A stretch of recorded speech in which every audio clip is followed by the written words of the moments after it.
Oke, selamat pagi teman-teman semua. Terima kasih karena sudah bersedia untuk hadir di webinar pada pagi hari ini yang diadakan oleh Smesco Indonesia. Webinar pada pagi hari ini berjudul Kiat-kiat bagi UMKM memperoleh pinjaman melalui P2P lending. Pada pagi hari ini, pembicara yang akan kita hadirkan adalah Mas Dimitri Dwi Putra selaku product lead dari Gandeng Tangan. Gandeng Tangan sendiri ini adalah merupakan salah satu peer-to-peer lending yang sudah terdaftar ya di Otoritas Jasa Keuangan yang fokusnya itu memang untuk memberikan pendanaan pada usaha kecil menengah UMKM seperti itu. Jadi dipertemukan antara pemberi pinjaman dengan penerima pinjaman di platform ini seperti itu. Oke, langsung saja mungkin tidak menunggu lama, nanti mungkin Mas Dimitri bisa langsung menyampaikan apa sih gandeng tangan, apa sih benefitnya untuk UMKM, sehingga teman-teman UMKM bisa consider nih ke depannya untuk mendaftar di platform gandeng tangan dan mendapatkan pendanaan dari para pemberi pinjaman di gandeng tangan seperti itu. Oke, waktu dan tempat Mas Dimitri dipersilakan. Oke, terima kasih banyak Mas Edo. Selamat pagi semuanya teman-teman UMKM. Terima kasih banyak atas waktunya. Mungkin aku akan langsung aja kali ya share screen dulu sebelum kita kenalan.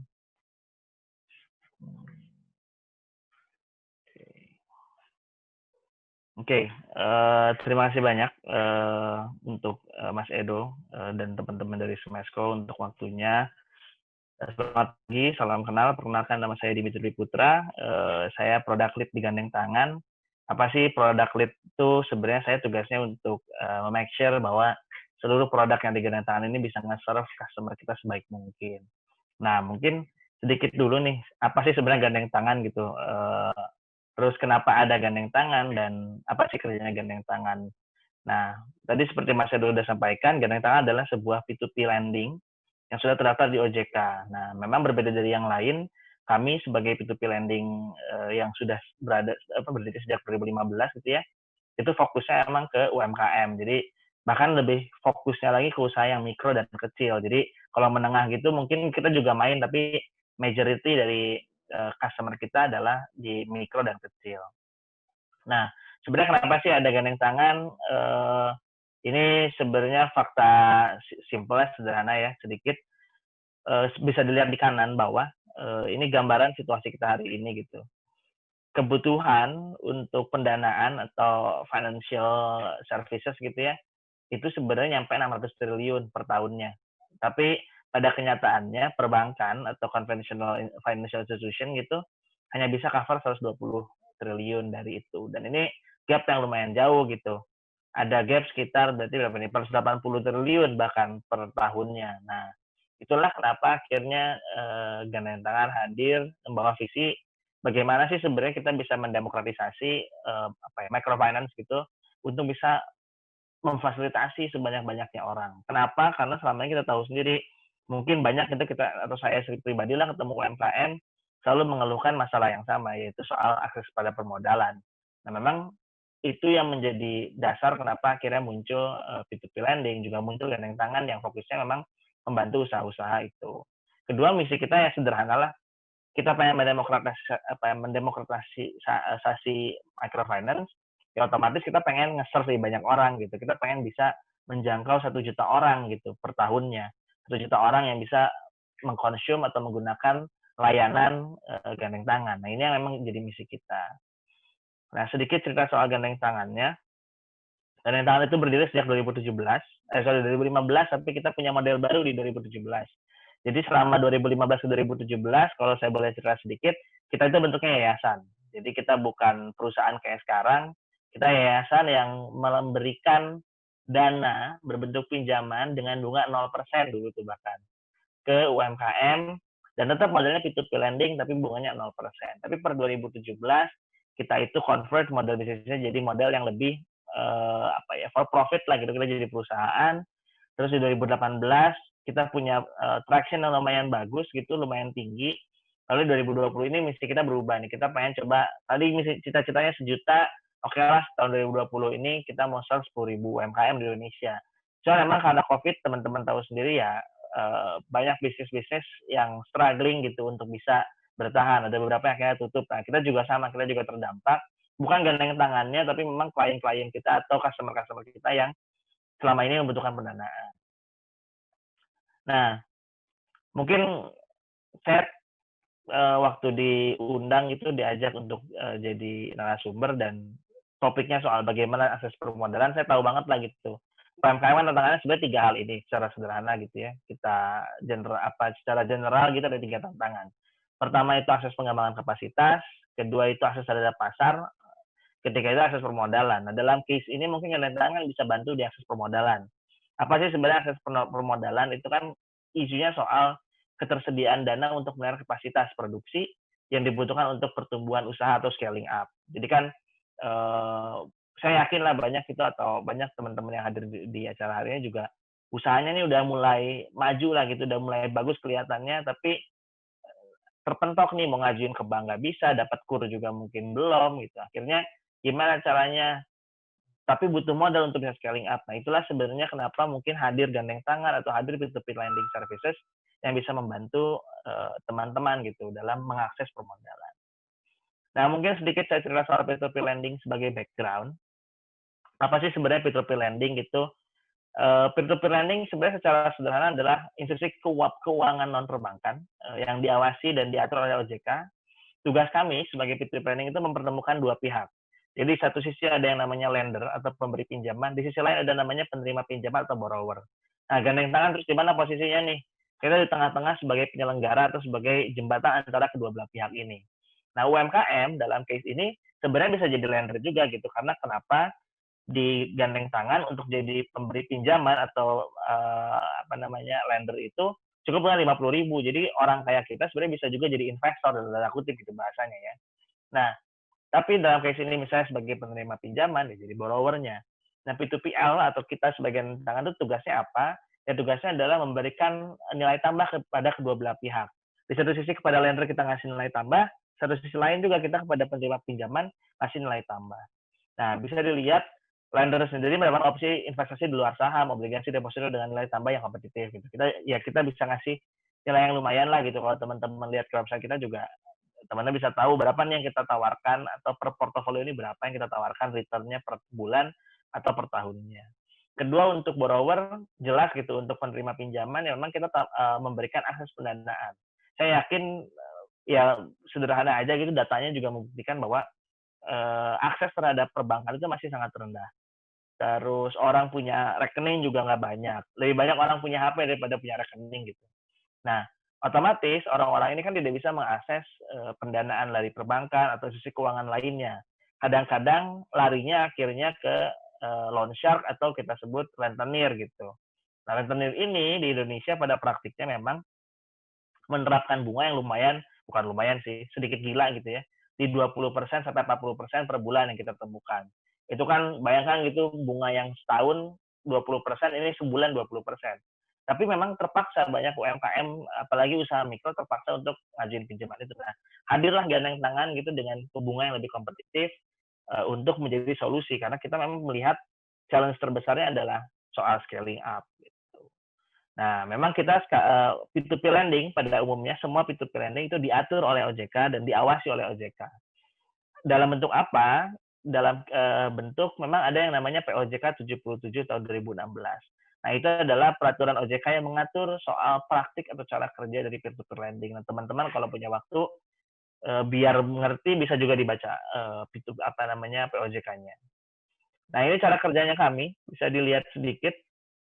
Jadi seperti yang saya bilangin itu kan mengcover dua sisi gitu ya. Ada pemberi pinjaman, ada UMKM sebagai peminjam. Nah, tugas sekretariat di tengah nih. Kita itu adalah mengelola modal yang masuk dari pemberi pinjaman, dikasihin ke UMKM sebagai peminjam. Nanti peminjam kan ngebalikin uangnya nih, pokok plus marginnya, itu kita kasih ke personal institusional. Cicilannya berapa? Mostly kita punya, mungkin 1 minggu pun ada sebenarnya, tapi jarang lah gitu ya. Tapi 1 sampai 24 minggu atau 1 sampai 6 bulan. Tapi tidak menutup kemungkinan pada praktik di mana beberapa juga ada yang jangkanya lumayan panjang. Ada yang setahun, ada yang 2 tahun, tapi mostly sih maksimal 2 tahun. Itu pun untuk jumlah pinjaman yang lumayan besar. Untuk pinjaman sendiri berapa sih sebenarnya rata-ratanya gitu? Mungkin kalau saya bisa bilang rata-rata pinjaman yang selama ini kita cairkan gitu, itu di angka 2 juta sampai 100 juta. Di atas itu mungkin jarang tapi ada. Tapi maksudnya karena kebutuhan UMKM untuk kebutuhan belanja modal gitu, ya mungkin biasanya 2,5 sampai 15 juta sampai 25 juta itu bisa kita salurkan. Dan itu balik lagi tergantung pada apa ya namanya credit scoring atau penilaian kita terhadap kapasitas dari UMKM untuk mendapatkan pinjaman. Nah, ini bisa dilihat sebenarnya gambaran apa namanya flow-nya gitu ya, arahnya. Gimana sih caranya kalau kan judulnya bagaimana caranya UMKM bisa mendapatkan pendanaan di P2P lending gitu. Nah, ini mungkin jawabannya. Ini flow-nya bisa dilihat. Jadi kalau borrower atau UMKM itu mengajukan itu melalui tahap pertama dulu nih. Mereka mengajukan pinjaman untuk memenuhi kebutuhan modal kerja. Setelah itu, mereka masuk nih ke platformnya, daftar dan seterusnya. UMKM diminta untuk memberikan data untuk scoring dan verifikasi administrasi calon peminjam. Jadi nanti ada scoringnya. Scoring itu apa? Scoring itu adalah bagaimana kita sebagai P2P lending itu melihat kemampuan, kapasitas, willingness to pay, ability to pay dari sebuah UMKM. Jadi kemampuan dan kemauan bayarnya UMKM. Apa cara ukurnya? Kemampuan bayar biasanya kita lihat dari arus keuangan, cash flow, terus pemasukan, terus revenue, profit, dan seterusnya lah. Itu yang kita lihat. Terus kedua, kita sebut juga willingness to pay, kemauan untuk membayar. Bisa jadi ada orang yang sebenarnya sanggup bayar gitu, willing untuk bayar, sanggup atau bisa bayar. Ability to pay-nya ada nih. Tapi dia sebenarnya ternyata nggak punya willingness to pay. Dia udah pernah punya pengalaman ngajuin pinjaman di tempat lain, taunya kabur, nggak bayar, dan seterusnya. Nah, ini yang kita lihat. Jadi ada dua tolak ukur. Jadi ability to pay sama willingness to pay. Keduanya ini harus positif. Kalau di salah satunya negatif, mau dia ternyata orangnya jujur, tapi secara keuangan nggak kapabel atau nggak bisa, ya kita pun nggak bisa nyairin uangnya. Karena itulah proses scoring itu kita lakukan. Nah, setelah proses scoringnya selesai, itu kita akan mengirimkan data yang lolos credit scoring tadi ke platform untuk di fundraising. Kenapa fundraising? Tadi saya cerita model kita ini kan menemukan antara peminjam dan pemberi pinjaman. Jadi ini bukan kayak perbankan yang kita uangnya di kita terus kita langsung gue kesini kesana ke kanan kiri, enggak. Tapi nanti si pemberi pinjaman itu menentukan sendiri bisnis model apa, bisnis mana sih atau usaha UMKM mana yang gue mau investasikan atau saya mau take part di bisnis itu gitu. Jadi kadang-kadang ada mungkin yang scoringnya GT gitu secara internal melihat itu sebagai usaha yang bagus gitu atau usaha yang ini layak banget pada pinjaman. Tapi kalau memang tidak menarik di mata lender, pada ujungnya juga tidak akan bisa diterdanai. Karena itu sebenarnya kadang-kadang apa bahasanya ya?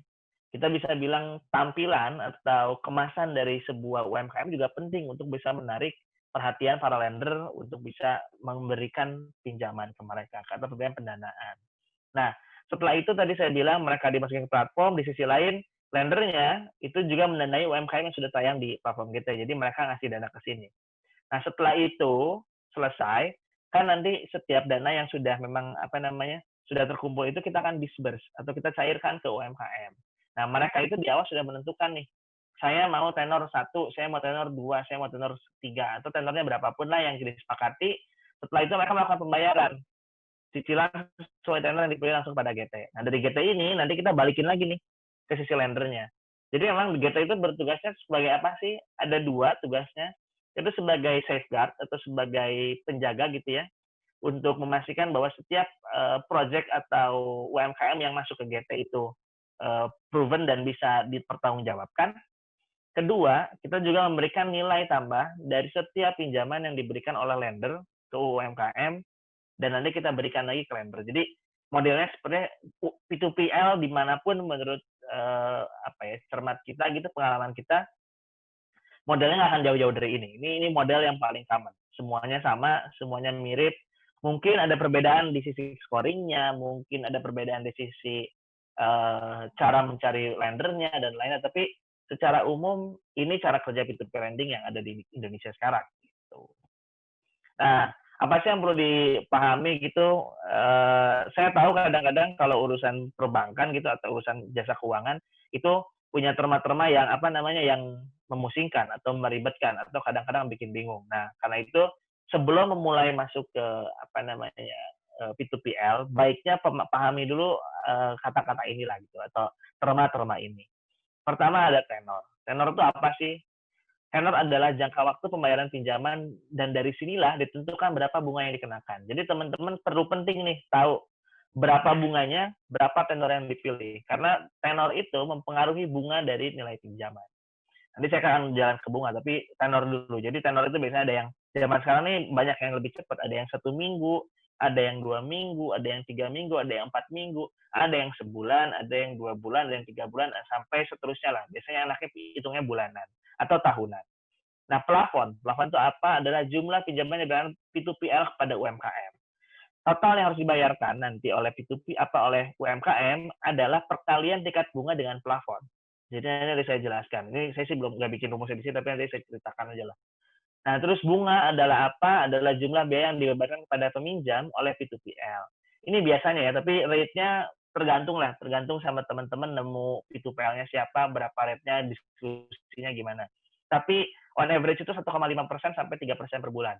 Sebenarnya pretty much mirip dengan kartu kredit. Kartu kredit itu 2,59 sekarang, mungkin normalnya 2,99%. Tapi kurang lebih memang bunganya itu kurang lebih mirip dengan kartu kredit. Nah, tadi saya cerita soal tenor, plafon, ketemu sama bunga. Gimana sih maksudnya? Nah, pada beberapa kasus, teman-teman akan bisa menemukan beberapa P2P lending yang menawarkan bunganya kelihatannya rendah.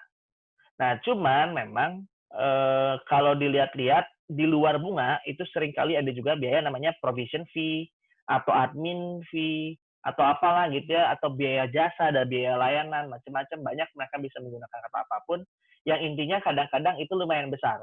Jadi ada beberapa case misalnya, oke, kita kasih bunganya itu di 1,5%. Tapi admin fee atau provision fee-nya atau biaya layanannya itu bisa jadi sebenarnya 5% sendiri dari nilai pinjamannya. Jadi kelihatannya kayak kecil. Terasa berat kalau teman-teman itu tenornya 1 bulan.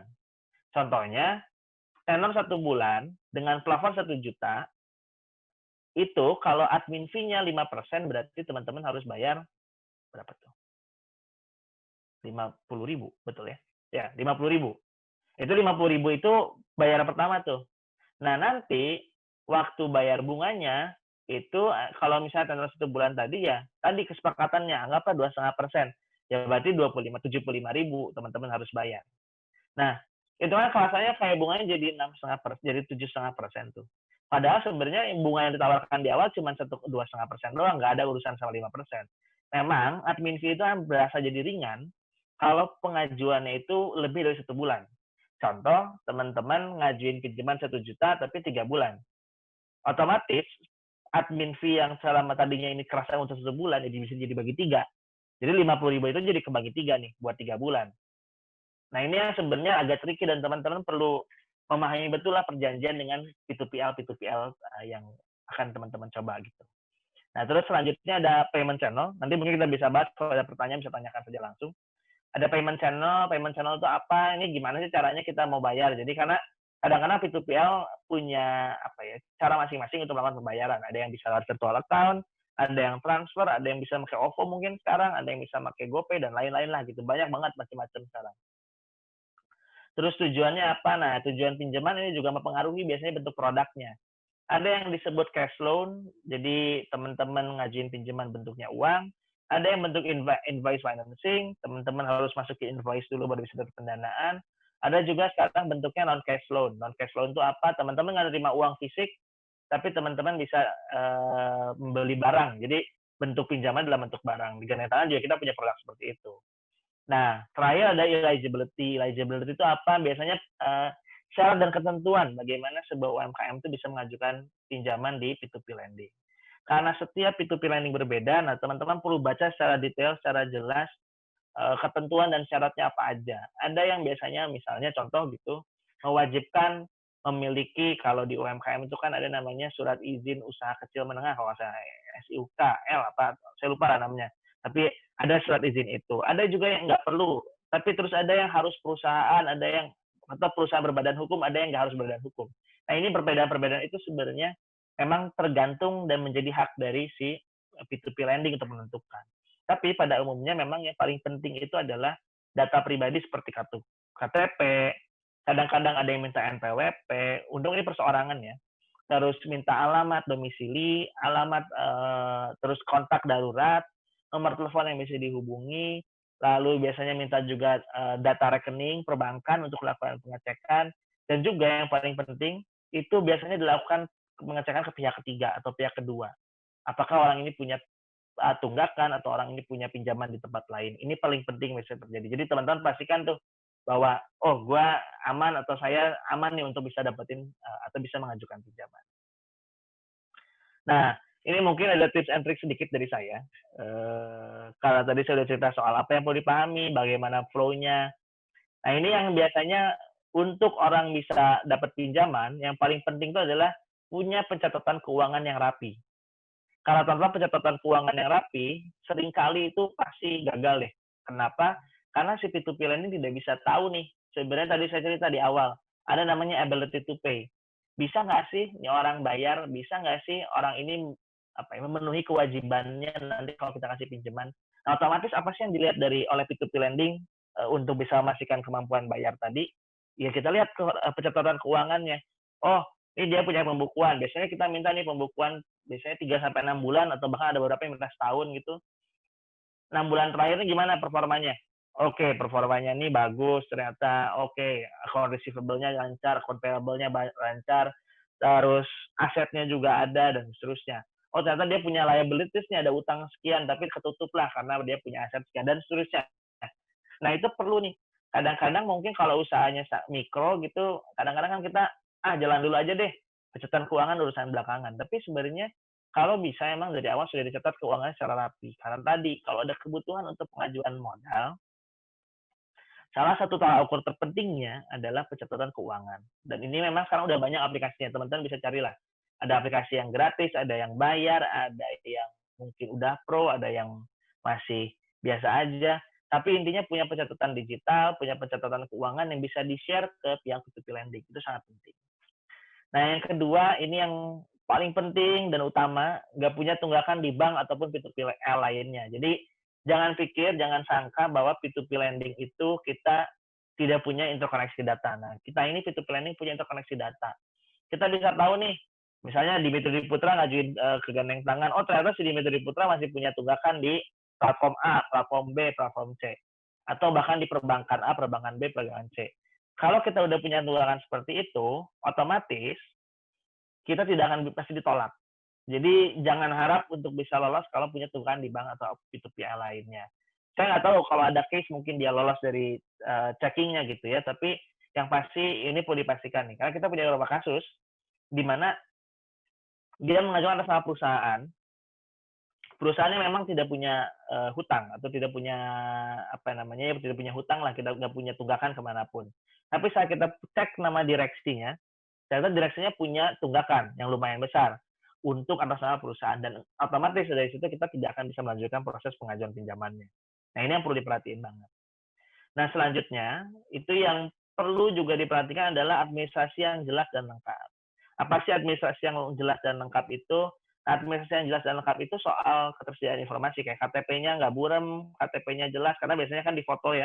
Karena memang mostly P2PL semuanya fintech, financial technology, kita semua kerjanya based on online aja gitu. Kita foto kirim aja. Nah, kadang-kadang ada beberapa case yang kita temukan, itu dia kirim foto KTP tapi buram.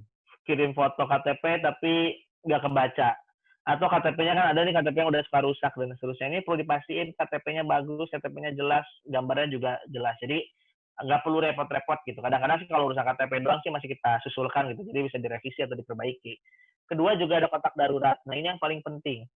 Kenapa biasanya minta kontak darurat? Kadang-kadang tuh kita minta 2 kontak darurat. Ada pasangan serumah atau keluarga serumah, belum menikah biasanya kan nggak punya pasangan, nggak bisa nih pacarnya dijadiin pasangan gitu ya.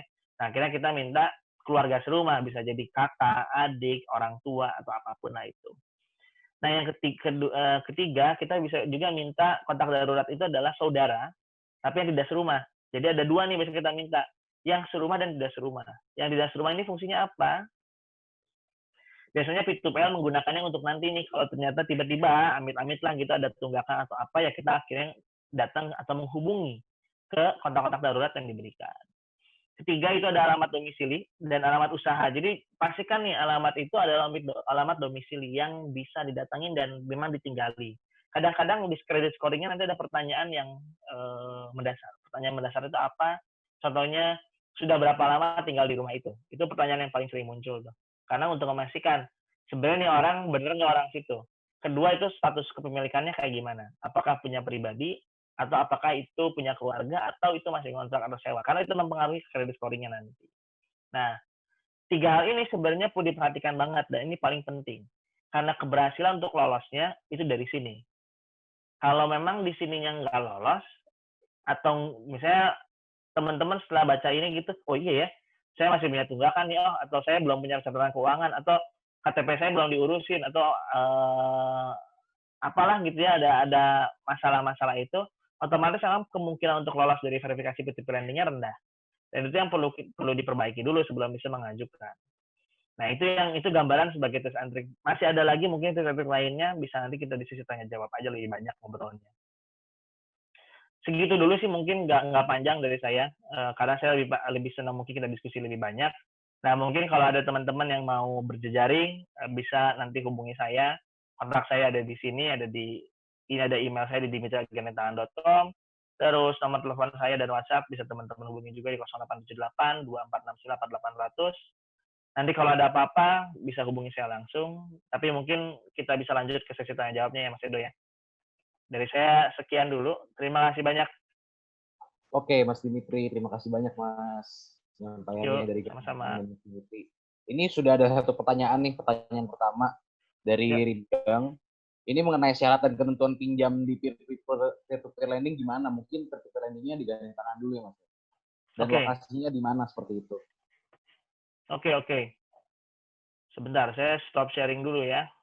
Oke, Mas. Mungkin di website-nya kah Mas? Atau gimana? Ya kan? Oke, sebentar saya coba. Nah, mungkin saya jawab dulu sebelum nanti saya tunjukin website kita. Thank you pertanyaannya. Apa sih syarat-syaratnya gitu untuk mengajukan pinjaman gandeng tangan? Nah, atau di P2P lending secara umum gitu ya. Nah, tadi saya cerita, sometimes itu balik lagi ke produk atau balik lagi ke P2P lending masing-masing. Kalau balik produk tuh gimana? Nah, ada beberapa produk atau beberapa P2PL yang punya produk cukup simpel. Kita bisa sebut namanya cash loan gitu ya. Jadi pinjaman modal berupa uang yang dikirimkan langsung ke si UMKM-nya gitu. Nah, ini biasanya sih persyaratannya cukup sederhana ya. Siapkan KTP. Kalau ini masih biasanya sih perorangan pun bisa ngajuin. Siapkan KTP, terus nanti NPWP, siapkan catatan keuangan, rekening koran biasanya minta mutasinya, terus nanti dilihat nih, scoring itu apa sih? Mungkin saya ceritain scoringnya aja deh, cara modelnya.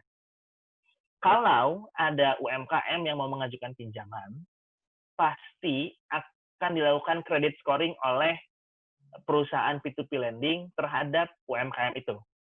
Jadi, pasti ada scoringnya nih. Nah, scoring ini bahannya apa sih? Nah, scoring ini bahannya tadi ada dua pasti. Ada ability to pay, ada willingness to pay. Kalau yang willingness to pay ini biasanya sangat administratif. Administratif itu kayak gimana?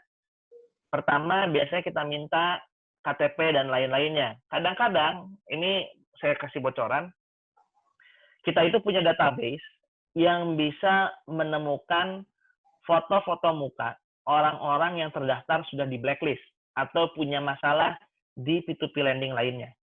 Nah, biasanya dari foto OCR ini, dari foto KTP ini, kita bisa tahu nih, oh si Dimitri ini mukanya ternyata udah masuk ke daftar orang nggak baik lah gitu.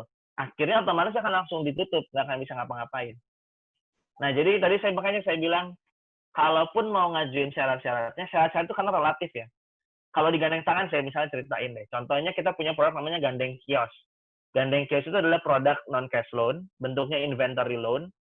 Jadi orang kita kasih saldo virtual, bisa belanja ke distributor berbentuk barang, di mana nanti mereka tukeran token gitu. Jadi mereka dapat token yang ditukar di distributor atau agen untuk menerima barang buat jualan di toko kelontong mereka. Nah, apa syaratnya untuk bisa jadi mengajukan dapetin non cash loan ini gitu? Sangat sederhana. Yang kita minta cuma data pribadi, which is KTP, NPWP pun kayak kita minta KTP, nomor telepon, alamat email, alamat tempat tinggal, berapa lama tinggal di situ, status kepemilikan tempat tinggal, terus berapa tanggungannya, punya anak atau enggak, punya istri atau enggak. Ini nih, satu profil pribadi. Kedua, profil kerabat atau keluarga serumah atau tidak serumah. Ini kita minta nih, keluarganya siapa namanya, nomor teleponnya berapa, benar atau enggak. Terus selanjutnya kita minta profil usaha. Nah, biasanya di bagian profil usaha ini yang nanti jadi credit scoring-nya. Apa sih pertanyaan di profil usaha yang bisa sering kali kita tanyakan atau sering ditanyakan sama orang? Pertama, itu pertanyaannya kadang-kadang simpel banget. Berapa pemasukan dan berapa pengeluaran?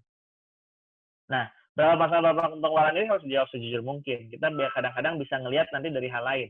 Karena ada pertanyaan tambahan. Pertanyaan tambahannya misalnya, berapa jumlah karyawan yang kamu miliki? Terus kedua, pertanyaan lainnya adalah, apakah lokasi usaha ini berstatus kepemilikan pribadi atau masih sewa? Nah, kadang-kadang dari kedua hal ini nanti kita bisa ngelihat nih, ini benar nggak nih pengeluaran dia itu sesuai sama apa yang dia sampaikan. Jangan-jangan dia ngomong saya punya karyawan 10, tempat masih nyewa, tapi pengeluaran cuma 5 juta, pemasukannya 100 juta. Kan itu nggak mungkin tuh, nggak masuk akal lah gitu. Gimana caranya bisa kayak gitu. Nah, ini kadang-kadang jadi note. Tapi untuk profil usaha kadang-kadang pertanyaannya seperti itu. Jadi biasanya pertanyaan tadi, tempat kepemilikan usahanya bagaimana, terus foto usahanya seperti apa. Kita minta foto tampak depan, dari dalam, dari luar, kita lihat fotonya ini bagus atau enggak, prominent atau enggak gitu.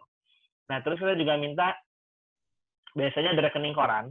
Rekening koran itu untuk apa sih? Kita mau ngelihat pencatatan ke apa ya, istilahnya mutasi rekeningnya lah gitu. Kita pengen tahu ini orang beneran nggak sih usahanya jalan.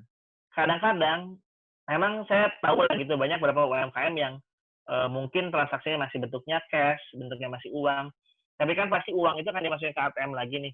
Nah, ATM operasional, rekening operasional ini kita akan cek, kita lihat bener nggak ada uang keluar masuk. Jangan sampai uang keluar doang nggak ada yang masuk. Kalau uang keluar doang, nanti gimana cara bayarnya atau kemampuan bayarnya gimana. Nah, mungkin itu sebenarnya gambarannya. Nanti setelah itu kita akan lakukan scoring. Setelah scoring, kita akan lihat nih, oh si Dimitri ini setelah kita scoring bisa dapetin pinjaman 2 juta rupiah per bulannya. Limitnya 2 juta. Atau dia bisa langsung dapat pinjaman cair uang 2 juta.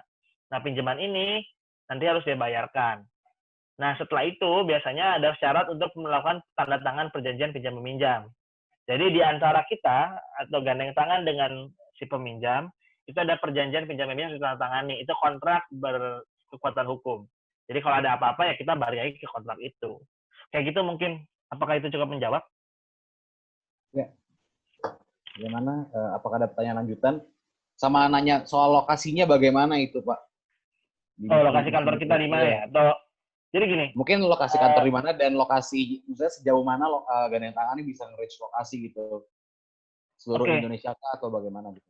Jadi gini, kalau lokasi yang kita operasionalnya itu mungkin nggak di seluruh Indonesia sih. Kita masih operasi Jabodetabek, cuman memang ada beberapa rekanan kami yang beroperasi di Jawa Barat dan di Sulawesi.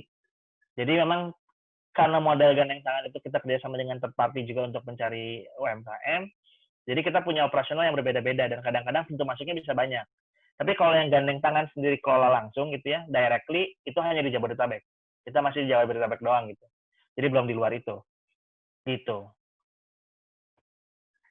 Oke, Mas, kalau gitu, Mas. Siap. Ini baru satu sih yang tadi yang nanya. Kalau misalkan ini, Mas, kalau saya mau tanya, ini sih seputar berapa UMKM yang udah terdaftar di gandeng tangan tuh, dan bentuk UMKM itu seperti apa aja sih, Mas? Kayak gitu kan UMKM kan sebenarnya kan macem-macem, nggak cuma ya nggak hanya inilah, nggak hanya kios aja gitu ya kan. Itu UMKM yang seperti apa sih biasanya yang terdaftar di gandeng tangan itu mostly, dan berapa jumlahnya? Kurang lebihnya berapa lah gitu, Mas? Kalau ditanya jumlah, saya perlu cek lagi ya berapa, tapi lumayan banyak lah ya. Bentar, saya coba lihat dulu. Saya juga lupa-lupa ingat. Oh, ini nanya. Saya coba cek ya jumlahnya ya. Jawa Timur belum ada, Mas ya? Belum. Jawa Timur belum ada. Memang agak disayangkan ya coverage kita masih belum banyak gitu. Padahal sebenarnya kita juga pengen bisa banyak. Tapi tadi kan kadang-kadang memang problem kenapa kita nggak bisa ke daerah-daerah yang luas adalah soal collection. Ya kita bukan ngomongin apa ya, tapi kan kadang-kadang ada aja nih case-case banyak kita temuin orang nggak bisa bayar, nggak bisa dihubungin. Nah terus kalau kita nggak bisa hubungin gimana caranya? Kan kita harus samperin nih. Nah karena itu kadang-kadang kita emang mencarinya itu perlu bisa kita jangkau. Nah, makanya kenapa coverage kita cuma di Jakarta, di DKI Jakarta dan Jabodetabek aja gitu. Itu alasannya sih sebenarnya. Nah, kalau boleh dibilang UMKM yang kita punya sekarang mungkin sekitar 3.500 sampai 5.000 yang udah yang udah kita bantu ya, kita salurkan dana tuh ke 3.500 sampai 5.000-an UMKM lah. Kalau ditanya modalnya kayak gimana? Jenisnya aja, Mas. Macam-macam banget. Ada yang usaha transportasi, logistik, kan kayak ada nih orang-orang yang punya truk, terus mereka sewain ke orang gitu untuk dijalanin. Ada yang kayak gitu. Jadi yang kita sebut usaha mikro itu bahkan sederhana pribadi punya mobil, punya transportasi logistik, butuh modal untuk operasional. Itu satu. Yang kedua, kita juga punya makanan. Makanan tuh apa? Contoh-contohnya ibu-ibu jualan kantin, jualan jajanan pasar di rumahnya, itu juga masuk ke target kita. Ada lagi yang mereka pengrajin. Kan kita tahu sendiri ya, kadang-kadang pengrajin kan dapat order nih dari perusahaan, tapi kadang-kadang DP dulu sekian persen, DP itu belum tentu nutup nih untuk biaya produksi. Nah, kekurangan biaya produksinya diajuin ke kita untuk kita tambahkan. Ada juga yang kayak gitu. Terus toko kelontong kayak tadi saya cerita itu pasti toko kelontong. Terus juga ada beberapa petani juga kita pernah dulu usaha toko warung sembako dan macam-macamnya. Tapi secara umum memang hampir segala macam kita cover sih. Kita pernah IO juga ada. Terus kita pernah perusahaan-perusahaan juga banyak. Jadi perusahaan-perusahaan logistik. Jadi tadi saya bilang kita punya dua nih, ada yang pribadi, ada yang perusahaan. Nah, keduanya bisa kita serve. Jadi UMKM itu kan ada yang udah berbadan hukum, ada yang belum. Yang berbadan hukumnya bisa kita ajukan. Jadi bukan cuma yang mikro doang. Itu sih, Mas. Oke. Terus ini sih Mas terkait ini kan bincang-bincang, jadi saya juga nanya Mas terkait dengan ini sih Mas, kayak kalau misalkan dia ngajuin dan dia udah masuk ke platform nih Mas, misalkan Mas. Dia udah masuk platform kan orang harus milih, karena investornya harus pilih ini atau ini. Dalam jangka waktu tertentu yang ditentukan, dia nggak ada pendanaannya itu nanti gimana Mas kira-kira Mas? Oke. Jadi kan biasanya kita kalau namanya kita sebut fundraising ya. Jadi ada proses fundraising. Proses fundraising ini biasanya berjalan paling lama 60 hari kalau nggak salah. Jadi kalau 60 hari satu proyek kita terdanai, ya udah gagal jadinya. Gagal itu dalam artian apa ya? Kita tanya nih, misalnya anggaplah dalam 60 hari itu targetnya 100 juta. Tapi kumpul cuma 75 juta. Nah kita tanya sama orangnya, ini mau 75 juta diterima aja, atau mau nggak jadi pinjem aja? Karena jadi dua pilihan kan, dan itu dibalikin sama ke si borrowernya. Kalau emang mau 75 juta, ya nggak apa-apa, ya udah 75 juta aja kita cairkan. Tapi kalau nggak mau, ya berarti kita akan balikin dana yang kita terima ini ke lender kita tadi. Jadi memang tergantung pada si borrowernya lagi kalau soal terdanai atau enggak. Nah, tapi apakah mungkin saya nggak dapat atau saya tidak bisa terdanai gitu? Sangat mungkin, karena saya tadi bilang bisa jadi tampilan usahanya tidak menarik untuk lender kami, karena ya pada umumnya kan karena ini marketplace atau yang sama kayak tukang jualan lah gitu. Jadi kita menaruh barang di etalase, orang punya banyak pilihan, berkompetisi satu sama lain untuk menggugah si pemberi pinjaman lender tadi. Kalau ternyata ada barang lain yang lebih menarik, ya otomatis orang pasti lari ke barang lain. Jadi kemasan itu dalam artian sebenarnya di case study kita bukan produknya ya, tapi kemasan dalam mengemas si foto usahanya, cerita usahanya, terus situasi performa usahanya itu penting banget. Karena kadang-kadang kan kalau sebagai lender gitu ya, posisikan diri sebagai lender, pasti butuh portofolio yang menjanjikan. yang menarik, yang bonafit lah gitu. Nah, karena itu kadang-kadang kalau yang udah tidak pasti gitu ya akan sangat sulit bisa lolos sih. Itu sih, Mas. Oke, menarik, menarik. Oke, sembari kita nunggu-nunggu pertanyaan yang lain lagi nih, Mas. Kalau misalkan gandeng tangan ini ngebantu UMKM nggak sih? Misalkan ngebantu untuk kayak misalkan gambar-gambarnya, foto-fotonya itu apa langsung dari mereka ngasih? Karena kan mostly kan kalau UMKM ini kan usaha-usaha kecil gitu Mas ya. Taruhlah usaha soto gitu, misal usaha jual soto gitu Mas, butuh modal. Ya. Itu kan nanti kan tampilin kayak fotonya gitu Mas ya, kayak foto usahanya Ya, gitu. betul. Itu gandeng tangan Betul. apa ngebantu buat foto atau langsung UMKM yang ngasih gitu? Nah, so far sih kita memang nggak ngebantu. Artinya gini, ada beberapa yang memang kita dulu punya produk namanya GT Trust. Itu kita punya orang di lapangan ngebantuin untuk seperti itu. Tapi sekarang kan pertama ya karena kondisinya pandemi, jadi kita memang sudah nggak jalanin produk kayak gitu. Cuma memang ke depan kita bantuin dalam bentuk lain sih. Jadi kita akan kerjasama sama beberapa namanya BMT atau koperasi di daerah, di mana mereka punya agen-agen nih. Nah, agen-agen dari koperasi dan BMT ini akan ngebantuin di lapangan untuk bisa turun ke lapangan dan membantu proses registrasinya tadi untuk mengemas biar bagusnya gimana. Nah, itu nanti ada teman-teman dari BMT BMT itu akan ngebantuin gitu. Soalnya kalau ini kan kayak misalkan kamera yang digunakan itu kan biasanya kan berpengaruh kan Mas untuk apa? Betul. Ya Kualitas untuk gambar kan? jualan lah kayak menurut saya iya kayak gitu sih Mas. Betul, memang kadang-kadang sih nanti kita akan minta ngambil foto banyak. Nanti kita yang pilih, mungkin ada proses editing sih dari kita ada sih Mas. Tapi kalau pengambilan gambar kadang-kadang kan itu ngomongin soal waktu ya. Kalau ada 1.000 yang kayak gitu kan waktunya terbatas. Nah, kadang-kadang kita bantu, kita kasih nih panduannya aja. Ibu atau bapak foto dari arah kanan, ini bagusnya gini nih. Pokoknya kita kasih contoh gambarnya kayak gini. Nanti untuk gambarnya kita retouch, kita bantu edit sih gitu. Oh, tapi yang edit mitranya Mas ya? Maksudnya ada mitranya gitu Mas? Dari tim internal kita kan ada beberapa yang kita edit atau kita pilihin sih mana foto yang bagusnya gitu. Oke, mungkin bisa di show mungkin dulu Mas website-nya kan. Share screen soal gandeng tangannya kali ya. Ini kelihatan kah? Kelihatan Mas. Kelihatan ya? Kelihatan. Oke. Nah, ini adalah website kita. Jadi sebenarnya website kita itu cukup sederhana. Ini sekarang masuk ke dashboard pendana ya. Kalau yang ini kelihatan ya, ini sebenarnya website halaman awalnya kita. Jadi bisa diakses lewat www.gandengtangan.co.id. Nah, ini bisa jadi dua hal, jadi pendana atau jadi ajukan pembiayaan usaha. Nah, ini kayak contohnya ini profil portofolio kita gitu ya. Ibu ini tuh cuma penjual sederhana seperti ini doang gitu. Jajanan untuk anak-anak atau kelontong, tapi dia bisa dapat akses pendanaan. Bayangkan kalau selama ini kan nggak bisa nih sebenarnya, perbankan mana mau sih ngasih ke orang yang punya usaha seperti ini gitu. Dianggapnya pertama tidak punya kolateral, ability-nya juga nggak ada gitu. Nah, tapi kalau sama P2P dalam hal ini sama gandeng tangan, mereka bisa banget nih dapat pendanaan. Gitu. Nah, ini layanannya ada gandeng case, ada gandeng community. Nah, ini nih. Kita selama 3 tahun lah ya, 3 tahun terakhir itu sudah mencairkan 14 miliar rupiah. Terus sudah ke 3.500 individu.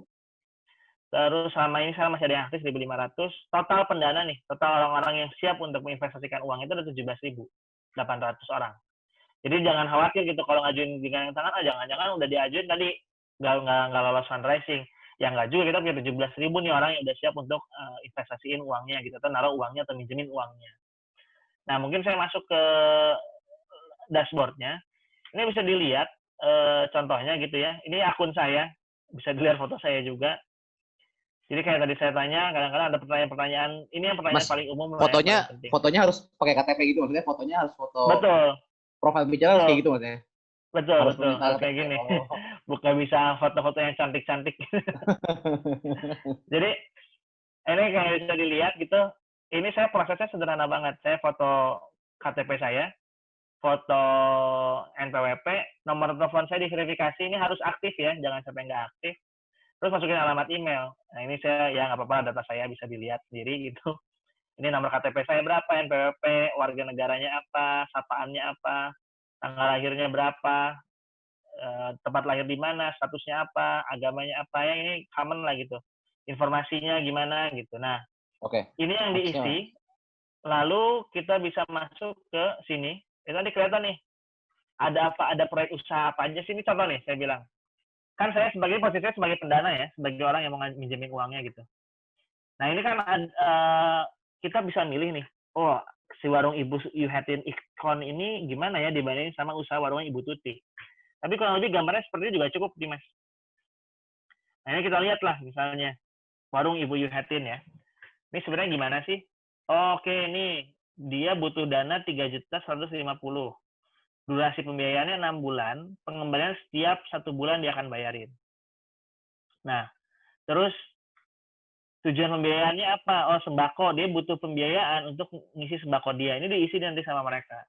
Nah, detail info usahanya gimana? Nih tadi saya bilang, saya sebagai investor atau sebagai pemberi pinjaman lender gitu, pasti ngelihatnya, ini pemasukan usaha per bulannya 6.200.000, pengeluarannya 1,7, oke, labanya 4 juta. Berarti dia kalau disuruh bayar 3 juta pasti bisa dong per bulannya, kurang lebih kayak gitu. Nah, ini detail pembiayaannya nilai angkanya 3,150. Ini tadi saya bilang 3 juta ini pokoknya, 150 ini adalah marginnya lah, kurang lebih 150.000. Tuh. Ini riwayat pembiayaan, oh dia belum pernah ngajuin sebelumnya. Ini satu gitu ya. Kedua, ada lagi contoh nih, bahkan pijat sehat aja masuk Mas. Jadi kalau dibilang tadi nanya gitu kategorinya apa, ini pijat sehat pun bisa masuk. Karena saya yakin pasti punya kebutuhan lah. Beragam banget Mas ya. Beragam banget. Nah ini tadi saya bilang nih, pemasukan usaha per bulan 5 juta, ongkosnya 3,5 juta, laba usahanya berapa 1,5 juta. Ini detail pengembaliannya seperti apa. Terus, ini usaha pakaian juga ada. Garmen-garmen tuh. Ini dia nunjukin, ini foto produk saya seperti ini. Ini sayanya nih orangnya yang ngajuin pinjaman. Karena kadang-kadang usaha rumahan boleh loh, usaha online juga bisa ngajuin. Nih toko snack Bu Isma. Nih bisa dilihat nih, dia jualan snack seperti ini. Ini foto produknya. Ini apa nih? Kriuk snack namanya. Nih tujuan pembiayaannya juga sama, detail usahanya tuh. Dia bahkan ngasih tahu 8 juta per bulan pemasukan, pengeluaran 7 juta. Labanya cuma 1 juta. Jadi kita lihat, oh kalau dia ngajuin 10 juta 3 bulan, sanggup nggak nih dia? Oh kurang lebih sanggup lah, kita bilang gitu. Nah ini mungkin contoh untuk proyek-proyek yang ada di kita. Nah kalau saya sendiri, saya juga membiayai gitu. Saya juga ngasih pendanaan. Ini contoh 2 usaha yang saya ajukan gitu ya. Saya cuma naruh uang 50.000 doang. Ini cuma buat, saya bilang tadi, jadi UMKM pun kalau mau ikutan naruh gitu ya, misalnya ada usaha temennya masuk, ternyata temen gue ikutannya gitu, ya bisa juga kita investasi, bukan kita ngasih pinjaman gitu. Ini bentuknya nih, nanti kelihatan di sisi kitanya. Oh, dia ini bulan ke-1 harus bayar 417 karat, bulan kedua bayar, nanti bulan ke-6 bayar 50.000. Oh, saya bakal dapat 2.500 dari pendanaan. Tanggal terdana ya, tanggal terdananya 11 Juni, pencairannya 15 Juni. Gitu. Ini kayak tadi bisa dilihat proyek usaha mikro ini kan, dia ini udah berapa lama nih ya? Ini dia udah berapa hari nih untuk diajuinnya. Jadi dia tinggal punya berapa waktu lagi, udah bisa waktu sudah 7 hari lagi. Jadi dalam 7 hari dia harus dapat sisa 1 jutanya. Gitu. Oke Mas, ini ada pertanyaan. Ini gambarannya. Ya, boleh. Tadi sempat lihat katanya dari Dian Puspa website gandeng tangan. Ada 2 jenis financing, inventory dan community. Apabila saya baru pertama kali mencoba menjadi pendana dengan rencana pendanaan 3-5 juta, financing apa yang direkomendasikan? Sebenarnya kalau ini P2P-nya nggak bisa rekomendasiin ya, Mas. Iya, betul. Karena gini, kalau kita sih kalau disuruh rekomendasiin pasti kita nggak bisa, karena artinya gini, apapun yang ada di platform itu sudah lolos scoring kami dan sudah kita bilang sudah kita bilang lulus rekomendasi lah gitu ya bahasanya. Dan itu semuanya ada di situ. Karena marketplace itu artinya emang udah lulus scoring. Nah, kan kalau kita rekomendasiin juga nggak boleh sih. Nggak mungkin juga kita bisa rekomendasiin dan nggak boleh juga karena itu nanti bisa jadi mislead. Saya nanti bilang nanti coba yang inventory, tahunya ternyata Mbak rugi, nanti kita akan disalahkan. Padahal sebenarnya namanya juga, maksudnya ini kan ini adalah suatu proses yang beresiko kalau buat sisi pendana. Beresiko tuh apapun yang bentuknya pinjam-meminjam pasti beresiko lah. Nah, karena itu memang balik lagi ke kapasitas teman-teman. Pertama, kalau belum yakin, coba-coba dulu. Jadi lebih ke tips and trick lah. Coba-coba dulu tuh apa? Coba dulu nih yang pendek-pendek. Kayak tadi 6 bulan itu kan kadang-kadang suka sebel gitu ya. Wah, 6 bulan udah naruh uang gue sekian, nggak balik nih. Nah, atau lama banget baliknya. Jadi coba dulu pelan-pelan lah, sedikit gitu jumlah uangnya. Sama tenor waktunya pendek-pendek. Kedua, itu coba dipecah-pecah ke beberapa portofolio yang berbeda. Jadi kita nggak bisa rekomendasiin portofolionya yang apa. Tapi yang kita bisa rekomendasikan ke Mbak atau ke Mbak Dian adalah kalau bisa dipecah ke banyak portofolio. Jadi jangan terpusat di satu portofolio doang nih. Misalnya ada Mas Edo sama Dimitri, jangan Mbak percaya sama Dimitri doang, percaya juga sama Mas Edo juga gitu. Jadi anggaplah Mas yang 10 juta ya dibagi 5 juta 5 juta. Misalnya ini saya cuma contoh doang. Artinya jangan sampai percaya sama satu sisi. Itu yang sebenarnya bisa saya sharing. Tapi kalau ditanya apa jenisnya, ya nggak bisa juga kita rekomendasikan apa ya modelnya. Gitu. Semuanya direkomendasiin, Mas ya? Iya, betul. Semuanya masih rekomendasi kita, orang udah lolos scoring gitu istilahnya. Ini ada pertanyaan lagi dari Inovi Isdiantoro. Kalau mau pinjam dana sebagai borrower, berapa lama usaha sudah harus berjalan? Apakah 1 bulan boleh pinjam dana? Oke, nah ini pertanyaan yang bagus nih. Nah, tadi saya juga lupa ngasih tahu. Jadi kalau di kita itu biasanya minimal setahun sampai 2 tahun lah gitu ya. Kenapa? Karena tadi kita butuh track record kan. Jangka track record dari performance si bisnis itu kadang-kadang kita lihat. Pada umumnya sih kita minta 3 sampai 6 bulan terakhir. Jadi kita minta pencatatan keuangan dan rekening pengeluaran 3 sampai 6 bulan terakhir.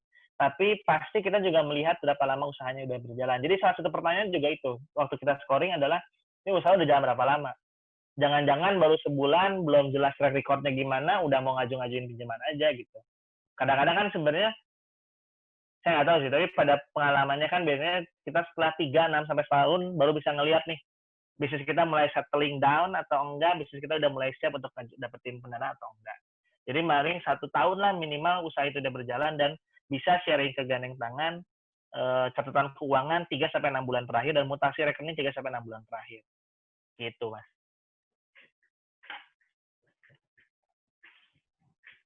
Ada pertanyaan lain mungkin?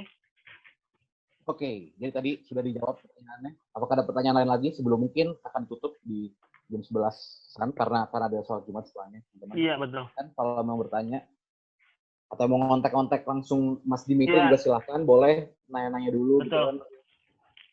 Karena ini kan kebetulan UMKM ini kan juga salah satu ini Mas, penopang perekonomian Indonesia lah. Betul. Kalau kita lihat di koran ya. Nah, gimana caranya UMKM ini dapat pendanaan dan bisa terus ini juga jalan juga. Dari Denny Solastomo bertanya, ada proses tidak dari gandeng tangan untuk usaha? Oke. Memang tidak selalu sih. Kalau cek lingkungan itu kita nggak selalu lakuin. Jadi nggak bahkan mungkin jarang lah kita lakuin ya. Tapi memang kayak di produk kios yang dari saya cerita, karena memang kita direct selling gitu ya, sales. Kita punya orang sales yang datang ke lapangan untuk nawarin toko kelontong, pasti ada cek lingkungannya. Tapi untuk beberapa program yang online, so far sih kita enggak. Kita lebih tadi, kita udah minta foto itu kan ada beberapa foto ya, artinya bukan cuma foto toko depannya doang, tapi termasuk juga foto lingkungannya juga. Itu dianggap sudah cukup buat kita untuk mengcover cek lingkungan itu. Karena tadi saya bilang kita fintech based on semua teknologi, kita rely on sama data-data yang di-share sama UMKM. Tujuannya sederhana, kita nggak mau bikin UMKM ribet lah. Gitu. Itu sih mungkin Pak Denny Solastomo jawabannya. Oke, tapi Ci, tanyaan lagi dari Maria Emma Sulaka. Dengan kondisi pandemi seperti ini, baiknya jika memilih pendanaan atau menjadi pendana, memilih yang mana yang inventory dengan jangka waktu berapa lama ya paling baiknya. Ini rekomendasi juga dong berarti kalau kayak gitu. Nah, saya tadi balik lagi ke jawaban yang sebelumnya. Saya nggak bisa bilang yang mana, terus kayak gimana, tapi tadi saya bilang semuanya beresiko. Mau yang dianggap paling bagus pun ada resikonya.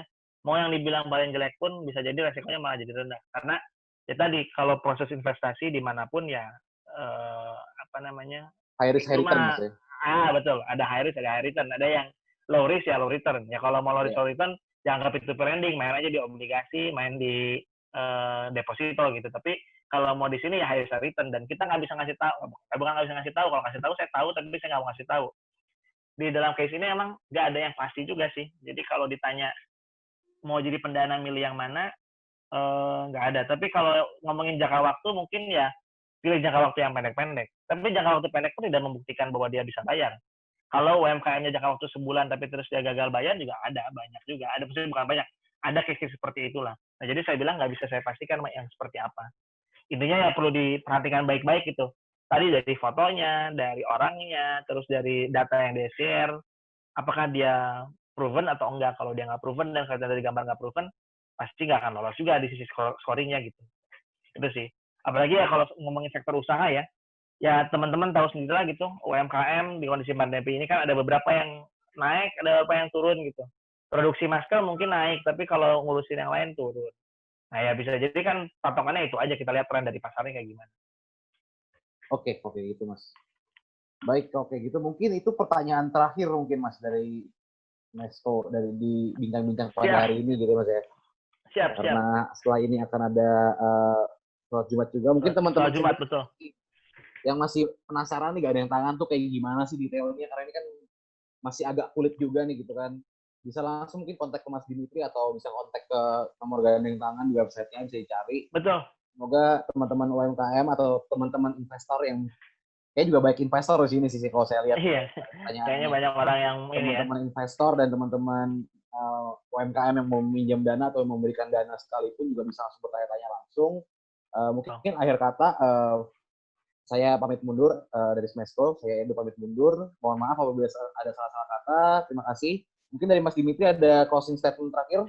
Oke, mungkin dari saya sebenarnya karena ada yang nanya karena gini, saya mungkin ngasih closing statement-nya adalah di sektor P2P lending itu kan suatu hal yang baru ya. Maksudnya beda gitu sama proses perbankan yang sudah berjalan mungkin ratusan tahun, bahkan ribuan tahun gitu kali, ada yang dari zaman dulu udah berjalan gitu. Kalau P2P ini kan mungkin trennya baru 5 tahun terakhir lah gitu. Jadi banyak proses yang memang masih belum sempurna.